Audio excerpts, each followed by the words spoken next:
कल्कि अवतार कल्कि अवतार है राम अवतार है प्रभु कृष्ण अवतार द्वापर युगरे हेइले प्रभु श्री सुंदर सेही बड़ी प्रभु कल्कि युगरे कल्कि अवतार है किए है कल्कि अवतार हेइथि किए सब युगरे अच्युतानंद महापुरुष मालिका नाम शून्य संहिता लिखिथि अवतार जेते एही जगन्नाथ अंबर छरी निसंति लीला निमंते से निरात्र नायक निर्विघ्न बसिछंति जेते अवतार मान चारि युगरे प्रभु हेइछंति ना सब जगतर नाथ जगन्नाथ उत्पत्ति ही लीला समापन करी से जगतर नाथ जगन्नाथ ठारे विलीन हो जाइछन्ति बोली अच्युतानंद महापुरुष मालिका नाम शून्य संहिता लिखिथि अवतार दश एही दारु रूप एही दारु से लीला ईश्वर साक्षात लीला निमंते विजय रत्न सिंहासन आप देवी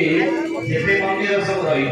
सब मंदिर रे दिया देवता माने बहुत ही वरिष्ठ होते ताको सिंहासन कहा जाए किंतु श्रीक्षेत्र निराचल क्षेत्र रे जो सिंहासन ऊपर